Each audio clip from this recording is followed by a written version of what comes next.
রং আমাদের জীবনের একটি অপরিহার্য অংশ।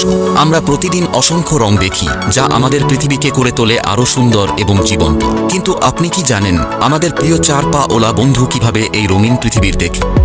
আসলেই কুকুররা রং দেখতে পায়, কিন্তু আমাদের মতন নয়। শঙ্কু নামক ফটো রিসেপ্টরের জন্যে আমাদের রঙিন দৃষ্টিশক্তি রয়েছে। আমাদের রেটিনায় 3 ধরনের শঙ্কু 3টি ভিন্ন রং শনাক্ত করতে পারে: লাল, নীল এবং সবুজ। আমরা যেসব রং দেখি সেগুলো এই প্রাথমিক 3টি রঙের কম্বিনেশন। তাই আমাদের দৃষ্টিকে বলা হয় ট্রাইক্রোমেটিক দৃষ্টি। কুকুরদের রেটিনায় মাত্র 2 ধরনের শঙ্কু পাওয়া যায়, নীল এবং হলুদ, তাই তাদের দৃষ্টিকে বলা হয় ডাইক্রোমেটিক। কুকুররা রং দেখতে পারে নীল এবং হলুদের মধ্যবর্তী কম্বিনেশনগুলো, তারা লাল কিংবা অন্য সকল রংকে হালকা সবুজের মতন দেখতে পায়। কুকুররা নীল এবং হলুদ রঙের বস্তু সবচেয়ে বেশি স্পষ্ট দেখতে পারে। তাই আপনি যদি কুকুরের সেরা বন্ধু হতে চান, তাহলে অবশ্যই নীল কিংবা হলুদ রঙের কাপড় পরিধান করুন।